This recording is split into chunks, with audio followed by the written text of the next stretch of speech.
Good morning, students. Today we are going to start new chapter, very important chapter from every point of view.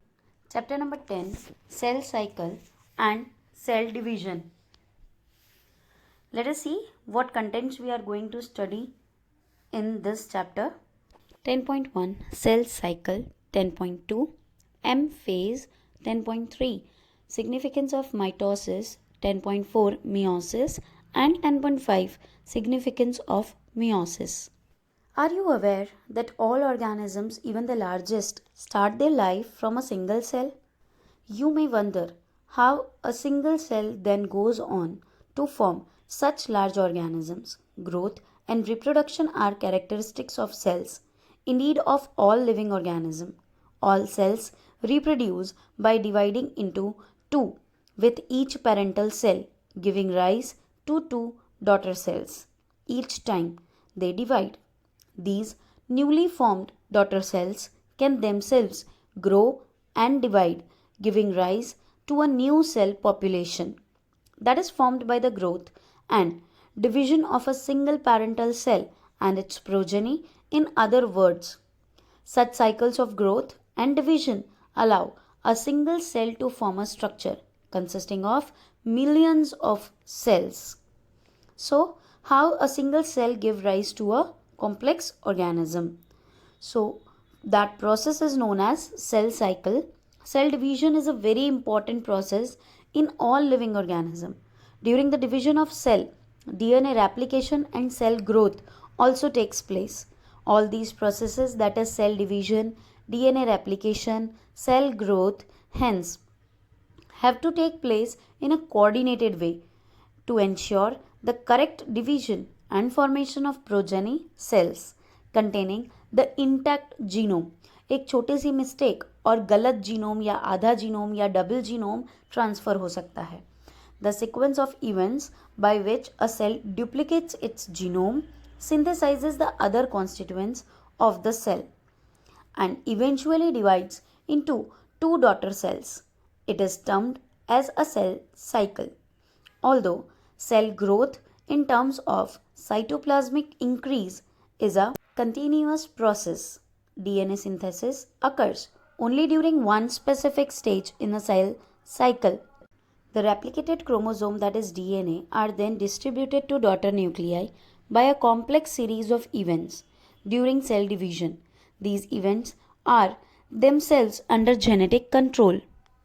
Let us study the phases of cell cycle. A typical eukaryotic cell is illustrated by human cells in culture.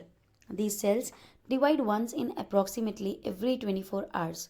However, this duration of cell cycle can vary from organism to organism and also from cell type to cell type. Yeast, for example, can progress through the cell cycle in only about 90 minutes. The cell cycle is divided into two basic phases that we have to remember: interphase and M phase. The M phase represents the phase when the actual cell division or mitosis occurs. The interphase represents the phase between the two successive M phases. Successive means first and second. Then second and third. So two continuous M phases have a interphase in between them. It is significant to note that in 24-hour average duration of cell cycle of human cell division lasts only in an hour.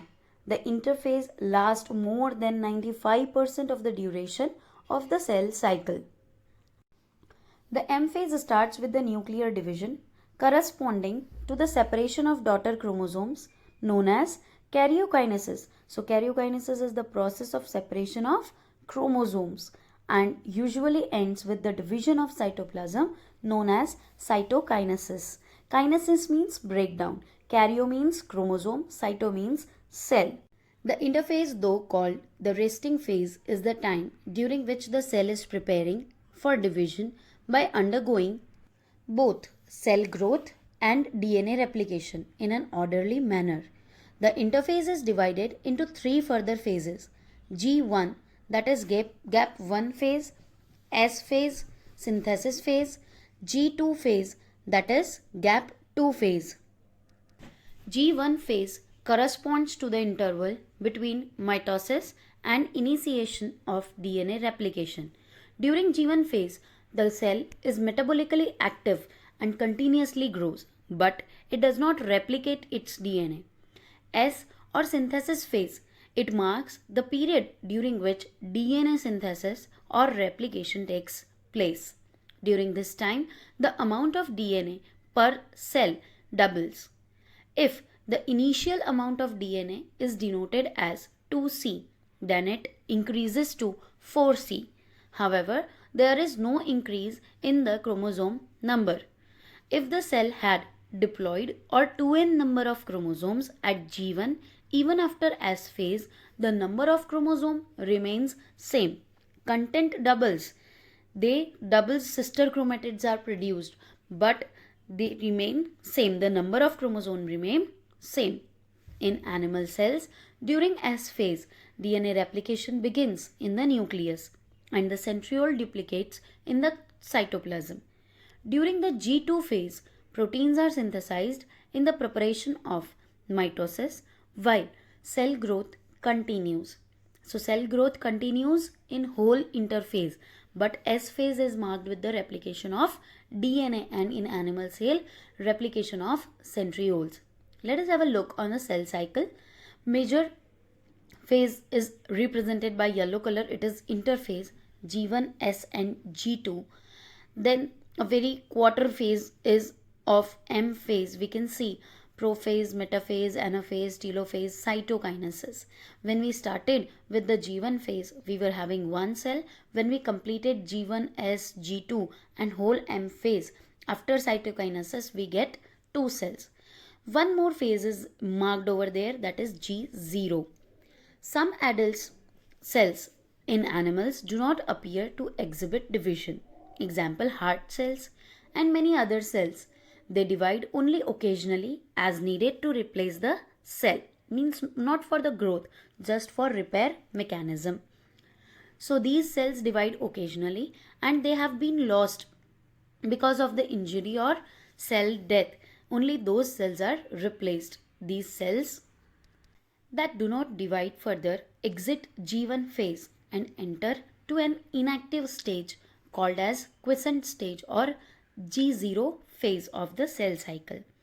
Cells in this stage remain metabolically active but no longer proliferate, that is no longer they divide unless called on to do so, unless they are subjected to do so depending on the requirement of that organism. In animals, mitotic cell division is only seen in the diploid somatic cells, body cells. However, there are few exceptions to this where haploid cells divide by mitosis. For example, male honeybees. Against this, the plant can show mitotic division in both haploid and diploid cells. From your recollection of examples of alternation of generation in plants, as we have read in chapter number 3, we can identify the plant species and stages at which mitosis is seen in haploid cells. Let us get introduced with the M phase. This is the most dramatic period of the cell cycle involving a major reorganization of virtually all components of the cell. Since the number of chromosome in the parent and the progeny cell is same, it is also called as equational division. Though for convenience, mitosis has been divided into 4 stages of nuclear division known as karyokinesis. It is very essential to understand that cell division is a progressive process and a very clear-cut lines cannot be drawn between these 4 stages. Karyokinesis involves following 4 stages: prophase, metaphase, anaphase, telophase. We will study this M phase mitotic division in more detail in the upcoming lectures. Till then, keep studying.